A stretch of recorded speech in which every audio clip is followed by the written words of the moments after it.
Sometimes the most dangerous promises are the ones whispered with love. Because devotion can turn into possession long before anyone notices. And in a quiet American town preparing for a wedding, one man decided that if he couldn't have the future he wanted, no one could. This is the story of the wedding that never happened. Maple Ridge, a small American town tucked between winding rivers and fading autumn woods, is the kind of place where nothing truly bad is expected to happen. In late October, the leaves had browned, the air smelled like burning firewood, and the community was buzzing about one single event, the upcoming wedding of 27-year-old Hannah Pierce. Hannah was the kind of person people remembered. Soft-spoken, warm-eyed, with a way of listening that made others feel visible. She worked as an elementary school counselor, spending her days comforting anxious kids and guiding their fragile hopes. She was steady, gentle, grounded, and completely unaware that her kindness had become someone's obsession. She was getting married in 2 months. A small ceremony, under an oak tree behind her grandmother's old farmhouse. Everyone in town was preparing.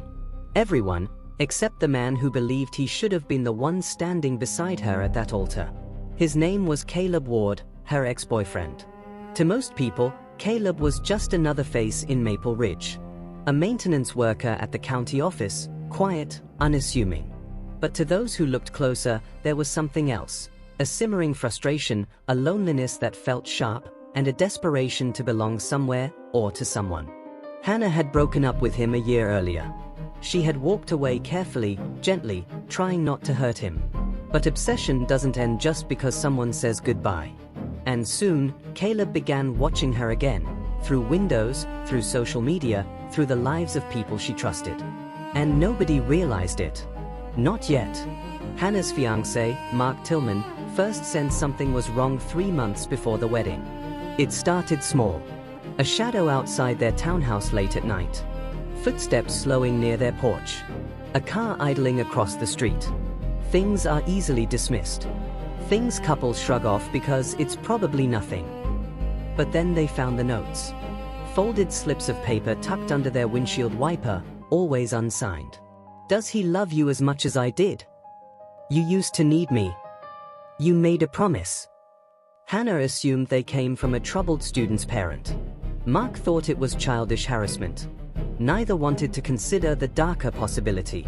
Meanwhile, Caleb was unraveling. He'd collected old photos, printed screenshots of Hannah smiling with her fiancé, and pages from journals he never intended anyone to see. His co-workers noticed his mood swings.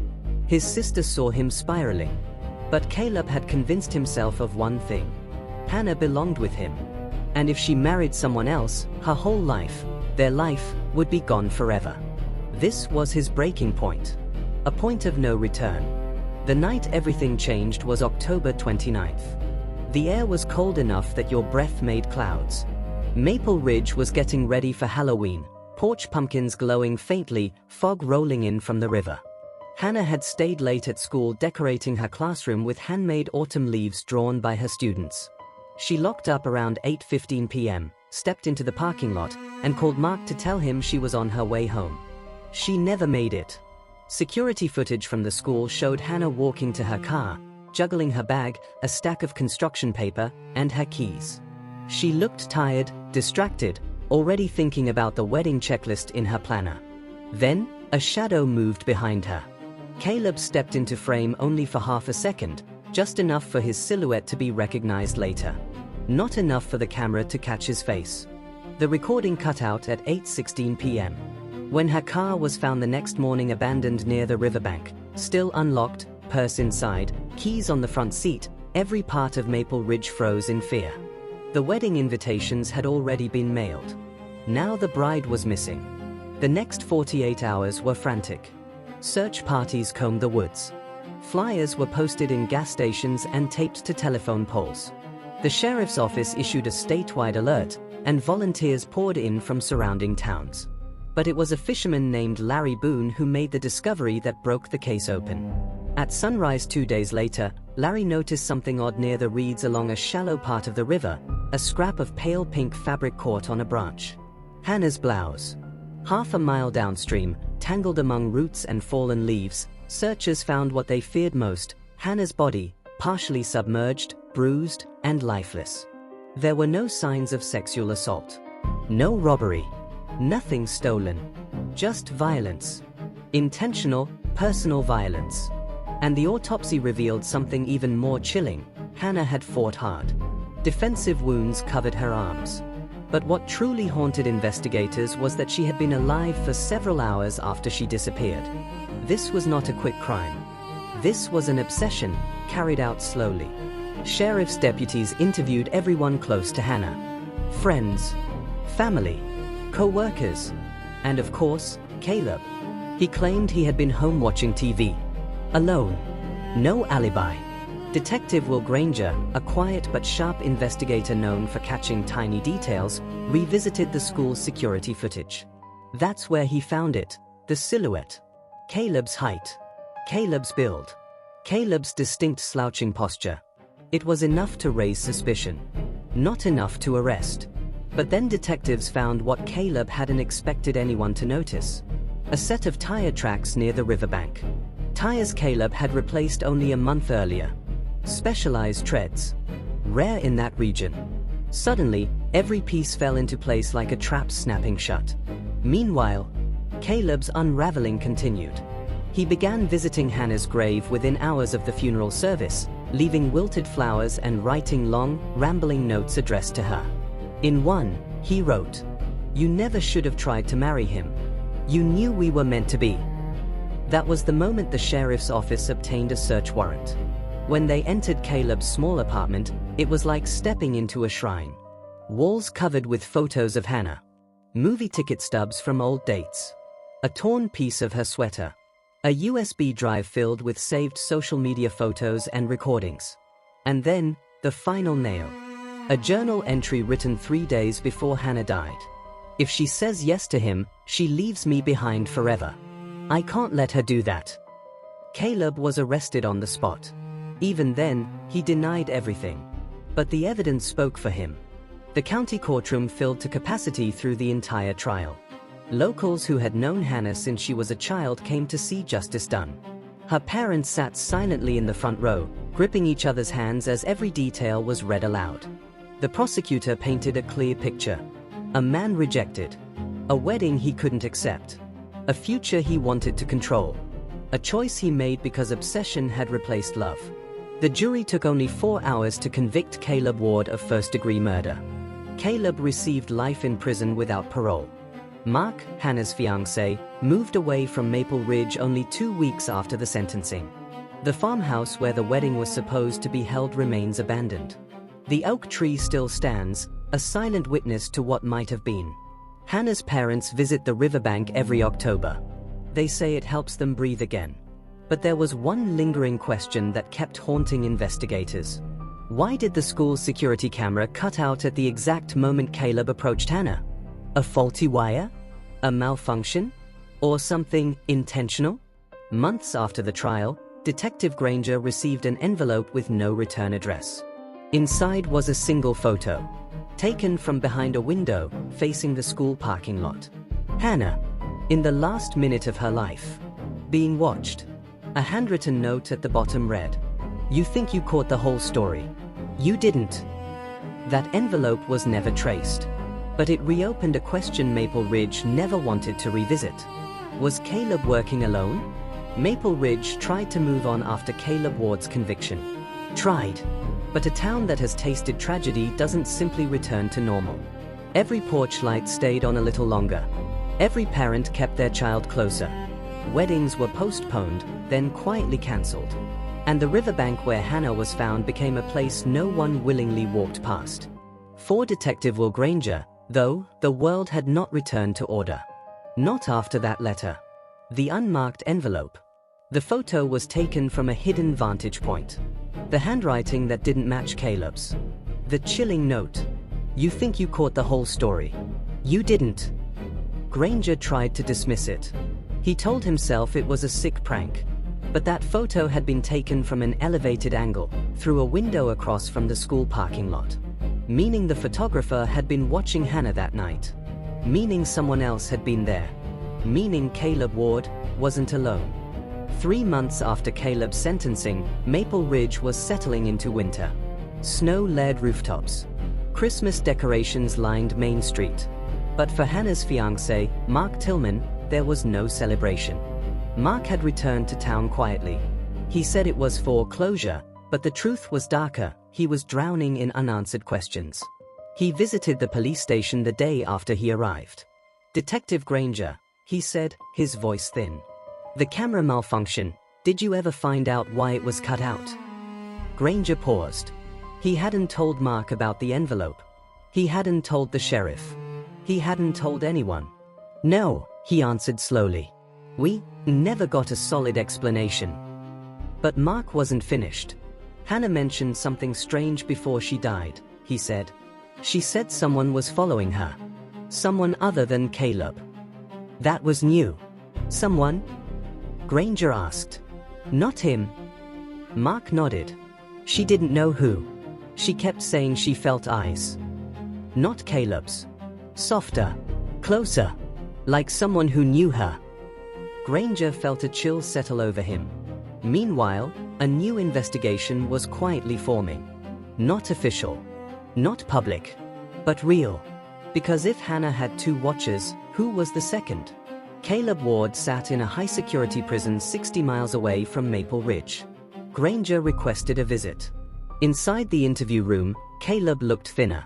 His eyes, once frantic and fevered, were now vacant, like a man whose obsessions had drained out with his future. Granger began gently. "Caleb, did anyone help you that night?" Caleb blinked at him slowly. "No one helped me," he muttered. "I didn't need help." Then, after a long silence, "But someone else wanted her too." Granger stiffened. "Someone else?" he asked. Caleb nodded, just once. "He hated that she left us behind," Caleb whispered. "He said she was ungrateful. He said we needed to remind her." "We?" Granger pressed. Caleb's eyes flickered, fear. "He watched her more than I did." Granger's heart hammered. "Who, Caleb?" Caleb leaned forward, voice trembling. "I thought he was my friend." A guard entered then, ending the interview early for security checks. Caleb was escorted out before Granger could push further. But there was no mistaking it. There had been another man. A second follower. A second obsession. Someone Caleb trusted. Someone is still free. Granger knew he needed to retrace Caleb's social circle. The problem was, Caleb didn't have one. He had co-workers, but no real friends. No one visited him. No one wrote to him. Except, Granger dug through Caleb's visitor logs. There it was. A single name. A single visitor. Ethan Crowley. A local handyman. A quiet face around town. Helped fix gutters, paint fences, repair porches. Someone people knew but didn't think twice about. Ethan had visited Caleb 3 times in the weeks before Hannah's death, but had never visited him after. When Granger interviewed neighbors, the story sharpened. Ethan lived 2 streets away from Hannah and Mark. He'd fixed Hannah's back door latch the year before. He'd volunteered at the elementary school once, repairing classroom chairs. One neighbor recalled something else. Ethan was always outside. Always looking over at their house. "At first I thought it was a coincidence, but after everything with Caleb, I'm not so sure." Another said she'd seen Ethan leaving flowers near the school 2 days after Hannah disappeared, before her body was found. Then came the discovery that made Granger's blood run cold. Ethan's apartment overlooked the school parking lot. The exact angle from which the photo had been taken. When deputies arrived at Ethan Crowley's apartment, he was gone. Not long gone. Not disappeared. Just out. Door unlocked. Coat still on the hook. Coffee is still warm. But his bedroom told the real story. Inside, investigators found a folder labeled HP, dozens of photos of Hannah, at her porch, at the school, at grocery stores. A printed copy of Hannah's wedding invitation. A diary entry dated weeks before Hannah died. "If she marries him, I will lose her forever. Caleb understands that. We both do." Then, in a desk drawer, a second envelope. Inside, a missing piece of the riverbank map used in the search for Hannah. marked with an X. And on the back, a single line. She wasn't supposed to die. Not like that. Granger stared at the words for a long time. This wasn't just an obsession anymore. It was coordination. Partnership. A pact between two unstable minds, and one had slipped through the cracks. News of a second suspect spread through Maple Ridge faster than the sheriff's office could contain it. Panic returned. Doors were double-locked. Women refused to walk alone. Mark Tillman was escorted everywhere by deputies. Then came the anonymous calls. At 2:17 a.m., the sheriff's dispatch received a whisper. "He's still watching the house." At 4:03 p.m., "He's not finished." At 11:52 p.m., "He's coming back for what he lost." Each call traced to a public payphone. Each voice distorted. Each message is more urgent. The town realized something horrifying. Caleb may have killed Hannah. But Ethan wanted something else entirely. Not closure. Not revenge. Possession. And he wasn't stopping. For the first time in this investigation, it wasn't the police who made the next move. It was Ethan. 2 weeks after his apartment was searched, Mark Tillman opened his mailbox to find a single sheet of paper. It read, "She chose you, but she loved me." Attached to the note was a flash drive. Detective Granger advised Mark not to plug it in at home. At the station, they opened it on an isolated device. The contents were worse than anyone expected. Voicemails Hannah never received. Recordings of Ethan talking to her empty porch as if she stood there. Close-up photos taken through windows of her cooking, folding laundry, reading. A video clip taken 2 nights before her murder. Hannah, sitting in her car, crying, unaware she was being filmed from behind. The audio captured one thing, a quiet male voice whispering, "Don't marry him." Ethan wasn't just a bystander. It wasn't just a shadow. He was escalating. And he wanted the town to know it. Searches intensified. Roadblocks were set up. Posters with Ethan's face went up across the county. But Ethan remained invisible. Invisible, yet present. He left small signs. A footprint in Mark's backyard. A wilted daisy on Hannah's grave. A carving on the school's old oak tree. "I'm still here." Every trace felt like a message. Every message felt like a countdown.